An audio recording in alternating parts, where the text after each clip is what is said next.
Black, Norse Pagan Shaman. I am currently residing in Wisconsin. I'm from the Ohio River Valley.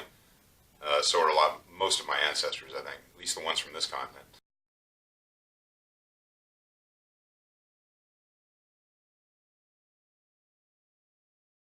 As far as my spiritual practice goes, I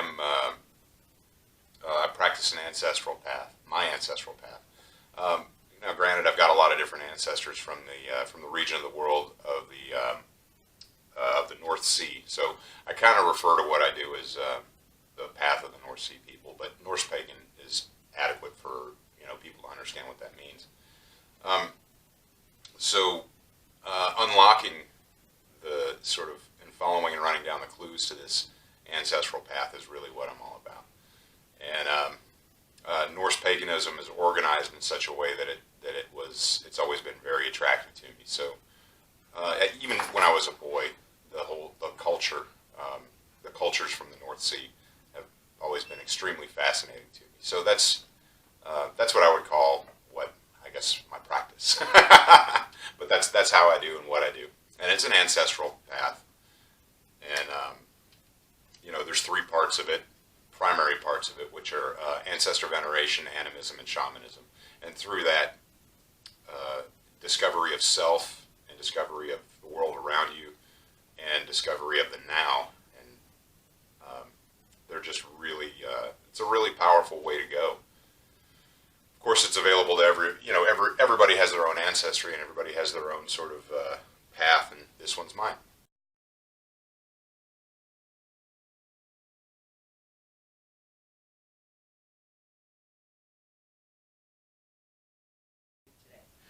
Yeah, definitely. This came in stages, actually. And the first stage was, I guess I was probably 9 or 10 years old, and I found this path through a fascinating interest in my ancient culture that I didn't even really understand at the time was mine. It just was incredibly just fascinating. It was something that drew me to it, and there was a few events that were instrumental in the beginning. One of which was, of course, when I was about 9 years old or so. I went to a museum, the Minnesota Museum of Natural History and Science, I think it was called. Anyway, it was in Minneapolis, Hennepin County, Minnesota, and there was a Viking exhibit there, and that was transformative, and that has stuck with me for a very long time. There were lots of other events along the way that sort of kept me on the path, if you will. Met a Shinto Buddhist that made it clear how important my ancestry and my people are to discover, and that I should be working on discovering that.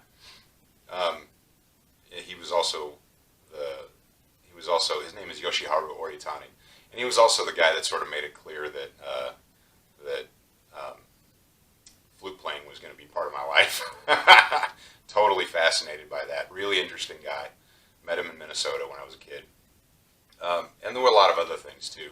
I didn't necessarily ever really want to be a shaman exactly, but the things that I was drawn to made it clear to me as I became more mature that was probably going to be something that I was going to be a path that I was going to be walking for sure.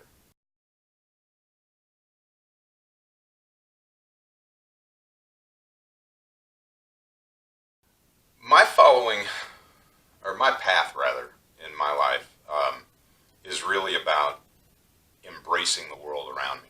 And that's kind of what it's boiled down to. The world outside and the world inside, and recognizing that there are fewer and fewer differences between the two is part of it. But the reason that I follow this is hard to explain. It's a way of life for me. It's not a religion or anything like that. The whole idea of religion is kind of silly to me. I'll go into that probably sometime. But this is about, I approach all this kind of like a scientist. I don't have any beliefs, for example. I have experiences. And there's a lot of experiences waiting for me out there, that I haven't experienced yet. And I really, really look forward to that. And that's probably, the satisfaction of that curiosity of understanding myself and the world around me and what am I, and all these ancient questions that we've always asked. That's what motivates me on this path. And I approach it a lot like a scientist and an observer and a little child. You know, I just, it's incredible. And there's so many things to discover.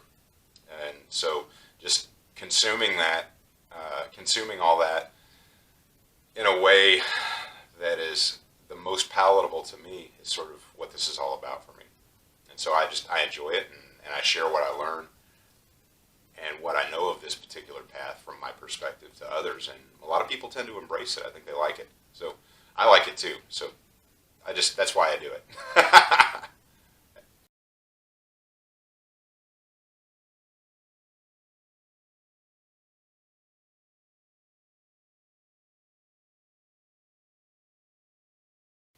Yeah, definitely. So regarding Galder, runes, Save, those are all parts of what I do.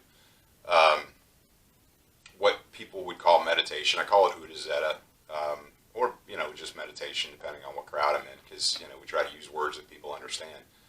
But meditation is absolutely a key to everything that I do, and I mean that's what facilitates trance work and Save. That's what facilitates the energy behind the Galder work, and the Spey work and all of those things.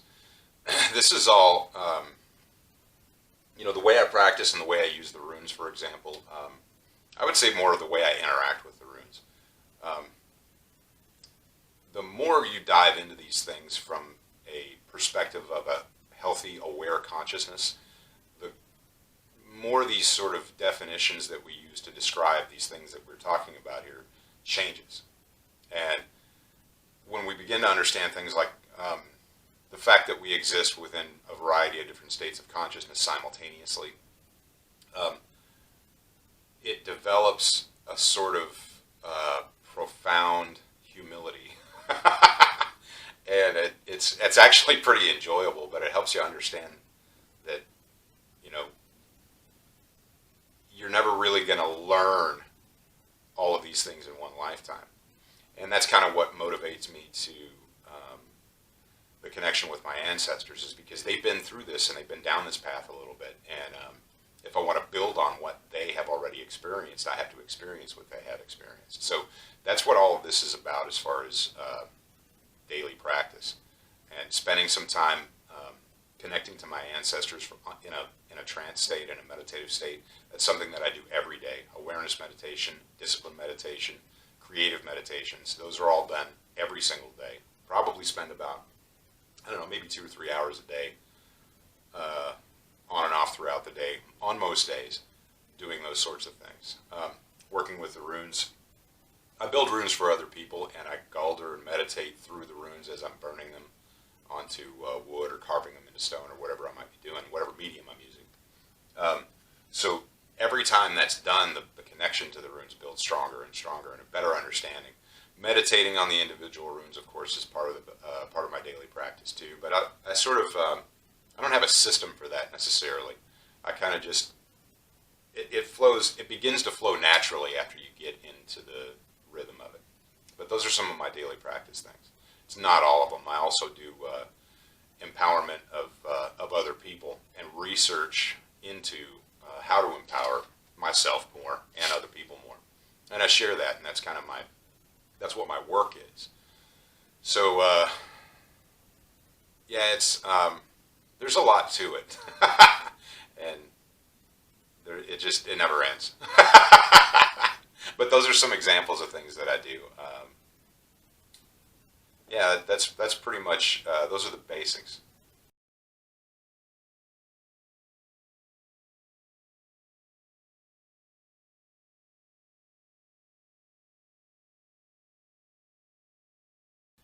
That's a good question. Yeah, I have, and I do, and I probably will continue to explore those things in different ways. I think it's unfortunate that a lot of people use them as a crutch, or find that they become sort of limited by their use of those things, and I think that has to do with maybe improper guidance in the use of entheogens. But I would say that they are very useful at a variety of different points. But focusing your understanding of your consciousness and knowing how to use it should definitely be done first. And you get to the point where you don't have to rely on any of those things, really, for anything. They're great for opening doors, but once the door is open, you don't really need them anymore. Well, I mean, they can be useful at different points. Just depends on what you're going through or what you're dealing with. But they're a tool like any other tool, and proper use of them is a critical component.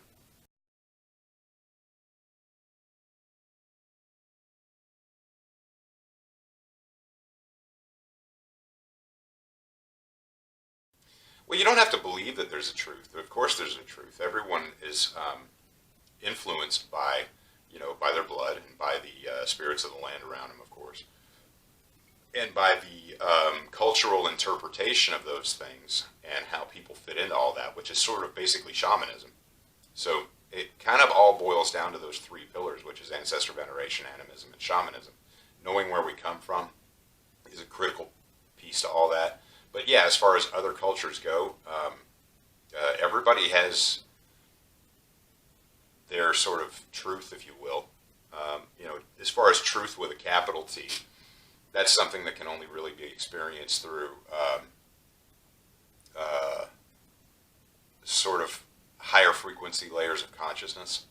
And it's not really that valuable in most cases on a daily basis, The daily basis stuff that's really important is some of the lower frequency consciousness stuff, like I say lower, but it's actually higher than most people are in on a normal day.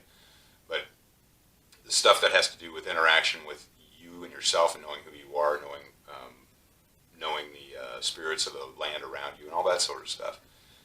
Each of those things influences every different culture in a different way because they live in different places on the planet with different influences and different forces of energy expressing themselves in those areas. So it's perfectly natural that everybody has their own way, and every culture has their own way.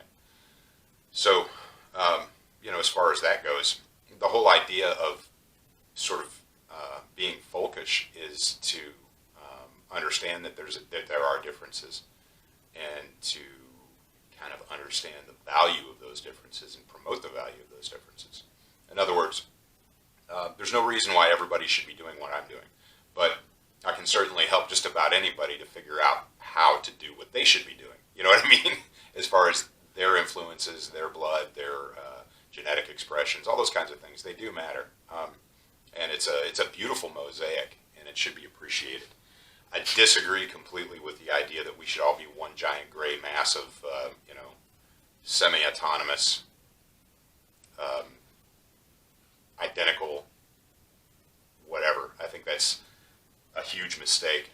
I think we each have our own culture and our own things to bring to the table, and they're all really positive, and those differences are really important. We don't have to adapt to, or we don't have to adopt those differences that other cultures use. We have our own ways of doing things, each of us. But to learn them and appreciate them, I think, is definitely valuable.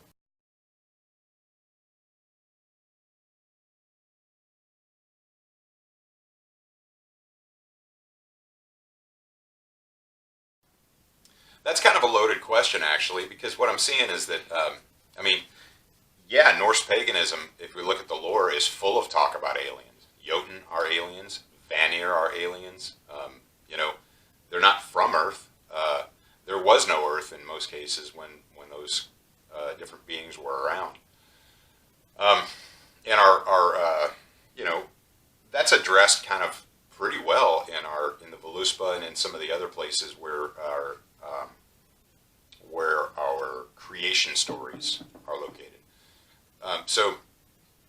Yeah, they're all from outer space, if you will. The idea that we limit our understanding of science and separate it from our understanding of our ancient cultures is kind of silly. Because,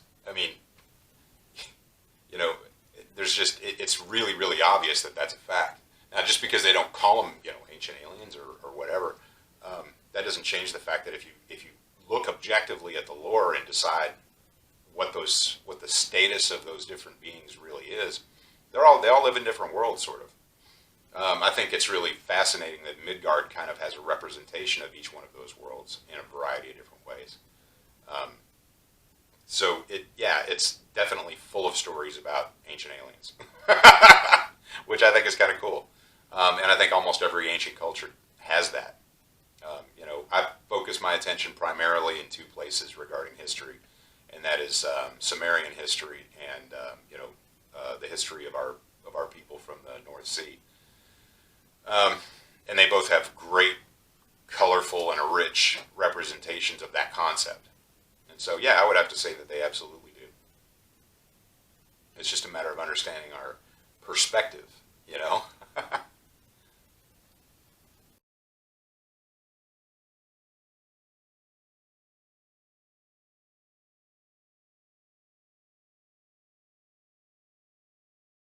um, you know, to answer that question, I really got to define what magic is to me. Um, Magic is all the science that the scientific instruments have not caught up with yet to be able to sort of measure and quantify. So,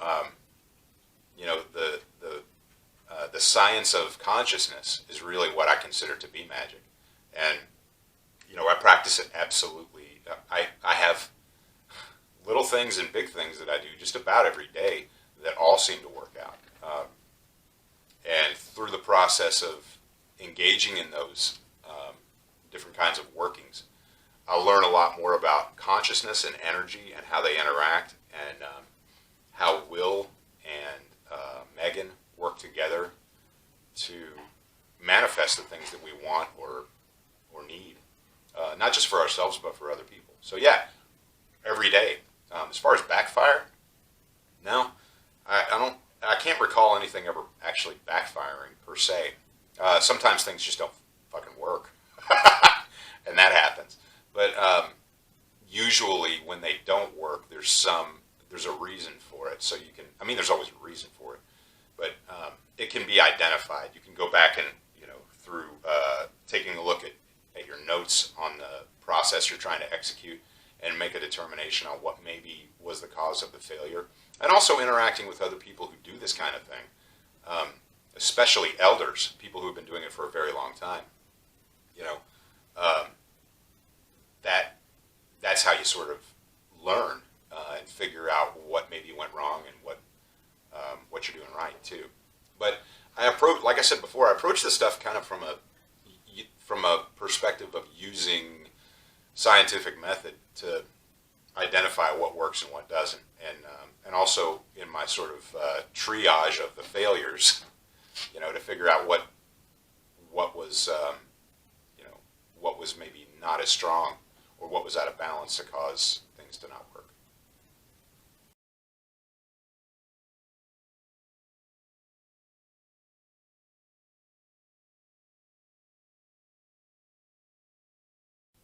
Yes, and I'll start with my students actually, because they're one of the best sources for information regarding how things work out. I can get more information from my students by seeing how they've taken things that I've taught them and used them to improve their work, and that's probably one of my greatest sources of information and collaboration. And I'm really open with my students as far as collaborating on their specific things that they've got going on. Some of them are private, but some of them are a little bit more open. As far as the subjects, most of my students are totally open with with what we're working on, and what I'm trying to help them with, and that kind of stuff. But there are a lot of people that I collaborate with. Sometimes.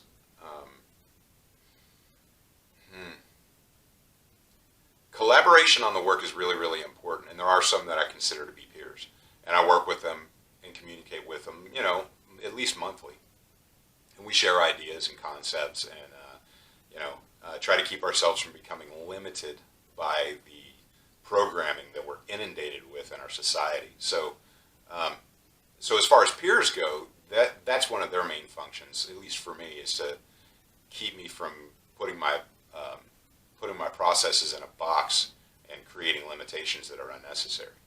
And then, like I said, the students help me with collecting information about how to better improve the processes based on things that they've learned from me, but also things they've learned from other places and other experiences that they've had.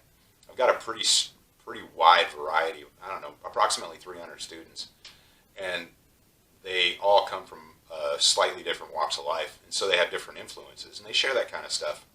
Just whenever we have a consult or in class and stuff like that. So I soak it up like a sponge, man, from everywhere. But there are a lot of people that I work with. I'm not a solitary operator. I was for a number of years, and this is way better to be open and part of a community.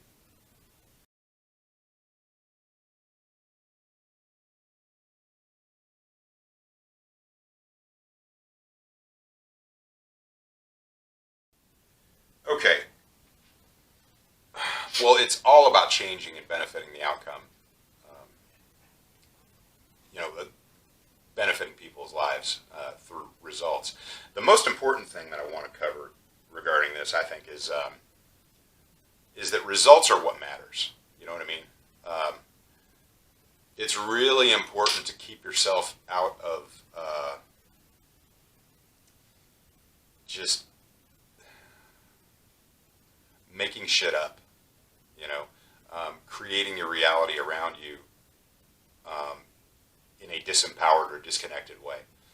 There's so much that we can learn through just experiencing, and to shelter yourself from those experiences, whether either knowingly or unknowingly, is probably a major pitfall. Development of discernment, and learning who and what you are, so you can make the determination as to whether you're really getting information from an external source, or your environment around you or whatever, versus you're just making shit up. That's what discernment is about, is being able to tell the difference between the two. And I think that's probably one of the major pitfalls that people fall into. But as far as what I'm trying to do is really just wake people up to what they are. Trillions of dollars are spent probably every year to make us sort of more and more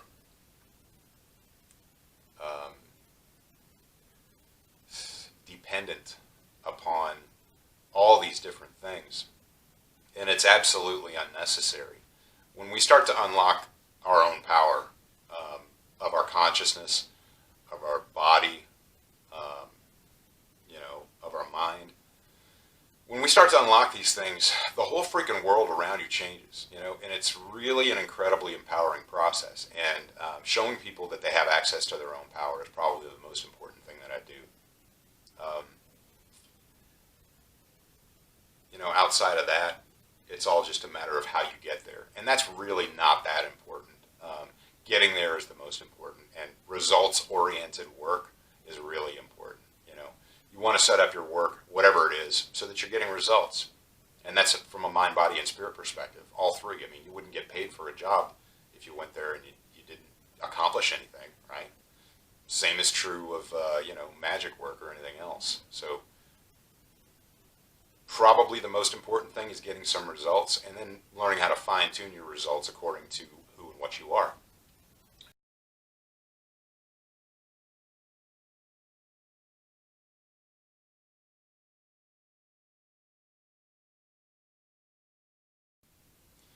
Yeah, definitely.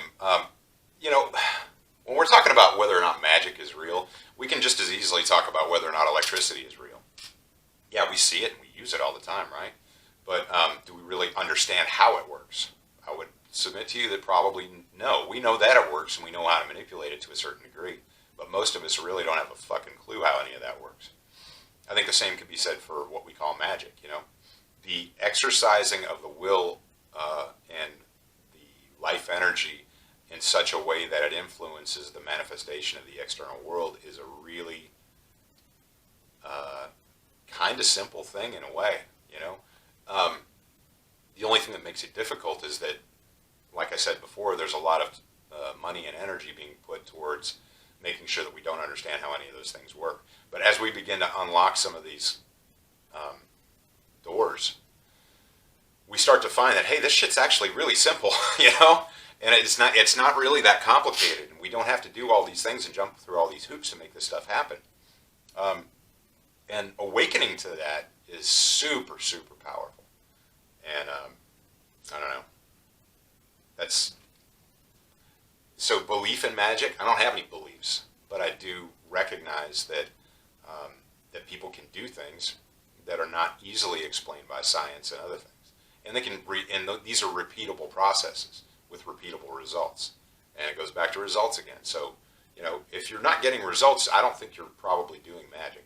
You know, you're doing something close to it perhaps, or, you know, you're beginning to understand some of it. But this is why we need teachers, you know, and this is why we need people who are willing to share not just what they know, but where they found what they know. And that's something that's really important to me, is sharing my resources with folks.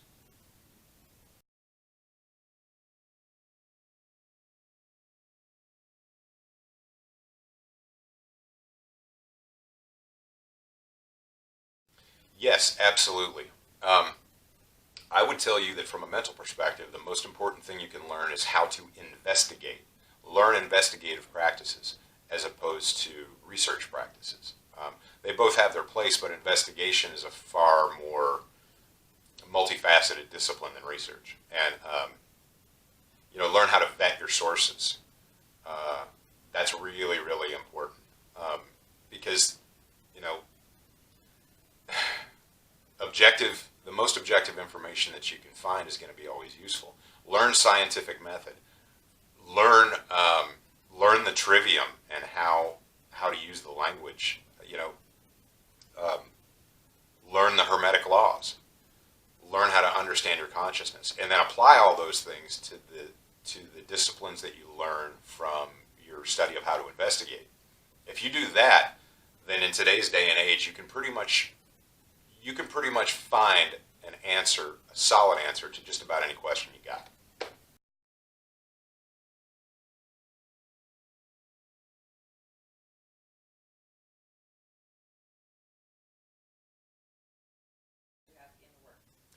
Yes, I've got a few projects in the works right now, and they're taking a lot of. I mean, I don't know. Maybe I'm just being impatient, but to me, it seems like they're taking a lot of time to get going. But they need to be done right. A lot of this stuff has been done half-assed for a very long time, and I think that my students certainly deserve a little bit more attention to detail, better presentation, you know, better use of the technology, better use of the equipment. So that's kind of what I'm working on right now with regard to a school, starting my own school that is specific to Norse pagans, not just people who want to practice magic of this path, but sort of a primer for engaging in that sort of thing, and also a primer for just learning how to not be a Christian anymore. You know, if you've decided to become to embrace the ancestral path and understand, you know, Norse paganism, then there's a bunch of stuff that you got to cut loose of with regard to your construct of reality.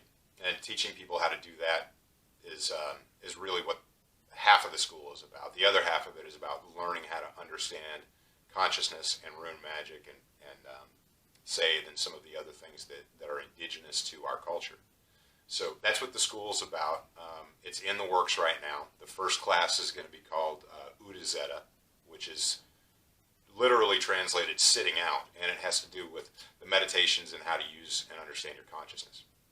And there are a variety of other classes that are coming out that are very specific to Norse Pagan, the Norse Pagan construct of reality and the Norse Pagan folk soul. So that's what the school is about. As far as the YouTube channel, there are Norse Pagan Shaman is a YouTube channel, and Walking with Ancestors is one show on that channel. There will be a variety of others, and I also have I'm in the process of making all of my Facebook Q&As available after they each get edited, which is a long process, but making them available on that channel too. So there'll be Norse Pagan Shaman Q&As and other Norse Pagan Shaman videos, as well as Walking with Ancestors, which is sort of an expose of a lot of different good resources and people that are out there doing good things for the development of our folk soul. So those are the two primary things I got going on. But also I've got, my daily work in developing that through a website and some other things. Right now, my primary platform for that is Facebook. And I don't want to just rely on Facebook for that. So the website's coming, and that's NorsePaganShaman.com. And we're working on that too. There's so much to do that, chipping away at a little bit at a time and trying to find the path of least resistance is what's happening. But it's my hope to get all this stuff done before the turn of the year, so that 2020 everything's up and running. So the classes, the school schedule, and all that kind of stuff is going to be supported by the website, and also by Norse Pagan Shaman Facebook page, which is primarily where people reach me for consults, building runes, building flutes, and things like that. And the consults are really interesting because I get everything from brand new people who are just trying to understand how to begin the path of Norse paganism, or Asatru, or Vanatru, or Rokatru, or even Thorsatru. So folks who are just getting started, and then also people who've been practicing for a very long time in a variety of different disciplines that are attempting to empower themselves more through connection to their ancestors, better connection to the separated parts of themselves, and how to sort of bring them back together to become a whole person. These are mostly what I deal with, but sometimes, sometimes it's martial arts lessons. I mean, it's hard to tell, but the variety of things that I engage in is pretty large because I cover mind, body, and spirit, and the empowerment of all three, and that's how I define shamanism anyway. So, but yeah, right now the best platform to reach me and where I do the most work is Norse Pagan Shaman Facebook page.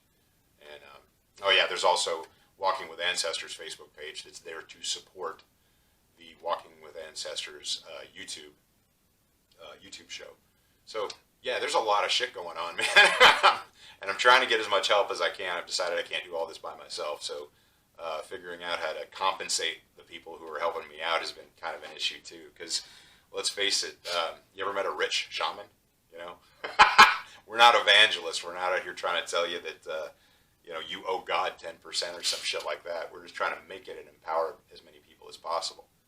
And also, on top of all that shit, I'm trying to make as many other shaman as possible, because our folk soul demands it.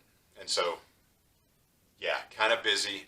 It would be cool if the income actually, or if the compensation matched the amount of work going out right now. But it ain't happening, and it probably won't happen for a while. But when it does, it'll be cool, and we'll recycle all that energy back into the program. So that's what's going on. Oh, did I mention a nonprofit?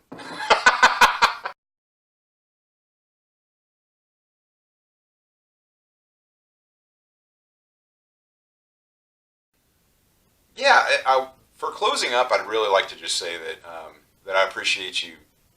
I appreciate you taking the time to engage with me, and I appreciate that you recognize the value of what I'm up to.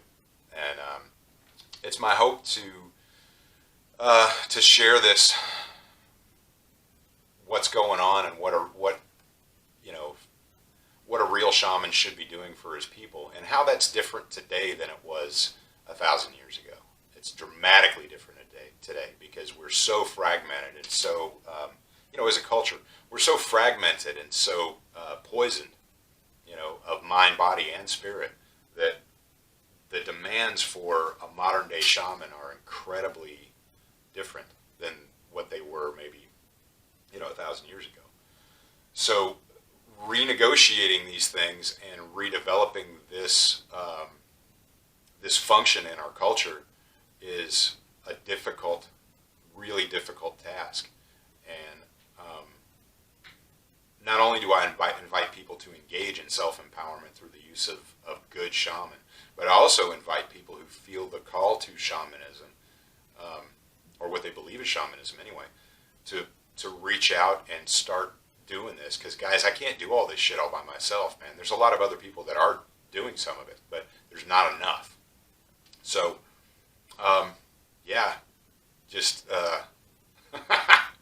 thank you for helping me bring some of this to light, and I really appreciate I really appreciate the interview. And a lot of the other things that you do, I do keep an eye on you, Tim, and I know what you got going on there, and I think you're doing some really, really cool stuff. So, thanks for doing what you're doing, and thanks for reaching out to me for the interview. I really appreciate it.